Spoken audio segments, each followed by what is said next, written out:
విశాఖ ఉక్కులో తొలగించినటువంటి 4000 మంది కాంట్రాక్ట్ కార్మికులను వెంటనే విధులలోకి తీసుకోవాలని కార్మికులు ఆందోళన చేపట్టారు. రెగ్యులర్ గా ఉన్నటువంటి పర్మనెంట్ ఎల్లో పాస్లను మంజూరు చేయాలని steel plant executive directors building వద్ద అఖిలపక్ష కాంట్రాక్ట్ వర్కర్స్ యూనియన్ ఆధ్వర్యంలో ధర్నా నిర్వహించారు. కార్మికులందరూ కూడా ప్లాంట్ లోని ఎగ్జిక్యూటివ్ డైరెక్టర్ వర్క్స్ కార్యాలయంలోని ఒక్కసారిగా ముట్టడించడంతో ఆఫీస్ అద్దాలు పగిలిపోయాయి.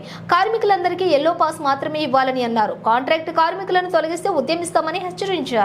ఉక్కు ఉత్పత్తిలోని కీలకంగా పనిచేస్తున్నటువంటి కార్మికులను తొలగించడం అన్యాయమని, ఉక్కు యాజమాన్యం అవలంబిస్తున్నటువంటి విధానాల వలన ఎన్నో కుటుంబాలు వీధిన పడతాయని కార్మికులు ఆవేదన వ్యక్తం చేశారు. స్టీల్ ప్లాంట్ లో 4000 మంది కాంట్రాక్ట్ కార్మికుల్ని అభ్యంతరణ తొలగించిన ఈ స్టీల్ ప్లాంట్ యాజమాన్యం కోసం వెంటనే విధుల్లోకి తీసుకోవాలని గత 3 రోజులు బట్టి స్టీల్ ప్లాంట్ యాజమాన్యానికి కార్మిక సంఘాలుగా ఎంత చెప్పినా కూడా ఈరోజు ఇనే వాతావరణం లేదు. అందులో భాగంగా ఈరోజు స్టీల్ ప్లాంట్లో పనిచేస్తున్న 16,000 మంది కార్మికులందరూ కూడా ఈరోజు ఈడీ వర్క్స్ దగ్గరికి వచ్చి ఈరోజు నిరసన తెలియజేస్తున్నాం. ఇప్పటికైనా స్టీల్ ప్లాంట్ యాజమాన్యం మీ నిర్ణయాన్ని వెనక తీసుకోకపోతే ఖచ్చితంగా ఈ యొక్క అడ్మిట్ బిల్డింగ్ కూడా రేపో మాపో ముట్టడించడం తప్పదు. ఖచ్చితంగా ఈ యొక్క స్టీల్ ప్లాంట్ యాజమాన్యం ఎవరైతే ఈ నిర్ణయాలు తీసుకున్నారో వాళ్ళందరిపైన కూడా స్టీల్ ప్లాంట్ కార్మికుల ఆగ్రహానికి గురి కావడం తప్పదని చెప్పి ఈ సందర్భంగా తెలియజేస్తున్నాం. మిత్రులారా, ఈ విషయాన్ని మీకు అనేక సార్లు చెప్పాం.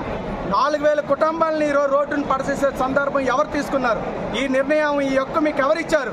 మీ కాంట్రాక్ట్ వర్కర్స్గా ఒక కాంట్రాక్ట్ ద్వారా నియామకమైన వాళ్ళు మిమ్మల్ని ఈరోజు ఒక ఇంజనీర్ ఇచ్చారు, ఒక హెచ్ఆర్, హే హక్కుతో నువ్వు తొలగిస్తావు, నువ్వు 4-5 నెలలు బట్టి జీతాలు ఇచ్చే హక్కు నీకు లేదు, కానీ కాంట్రాక్ట్ కార్మికుడిని తొలగించే హక్కు నీకు ఎవరిచ్చారని చెప్పేసి ఈరోజు స్టీల్ ప్లాంట్ యాజమాన్యాన్ని మేము నిలదీస్తున్నాం. మిత్రులారా, ఇప్పటికైనా స్టీల్ ప్లాంట్ యాజమాన్యం కానీ ముఖ్యంగా కేంద్ర రాష్ట్ర ప్రభుత్వాలు కూడా దీని మీద స్పందించాలి. ఎందుకంటే ఈరోజు ఆంధ్రప్రదేశ్కి స్టీల్ ప్లాంట్ అతి ముఖ్యమైనది. ఈరోజు ఈ కార్మికులు గత 20-30 సంవత్సరాలు బట్టి ఈ యొక్క కష్టించి పనిచేస్తున్నారు.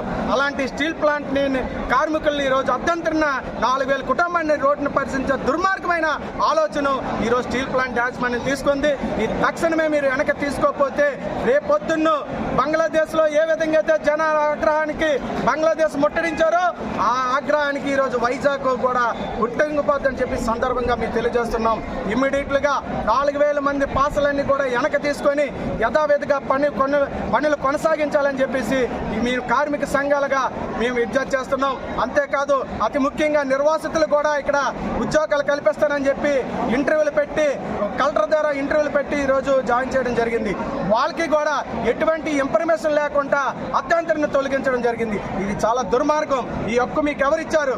ఎవరిని సంప్రదించకుండా, ఎవరికి కార్మికుడికి కానీ కాంట్రాక్టర్ కానీ ఎవరికి నోటీసులు ఇవ్వకుండా మీరు తీసుకున్న నిర్ణయాన్ని మేము తప్పుపడుతున్నాం.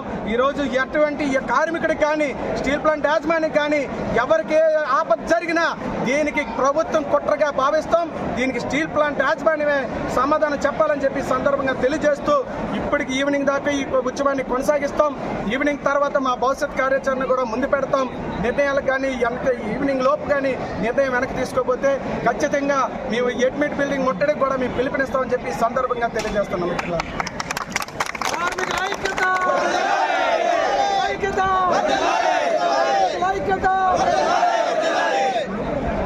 సరిపోతుంది.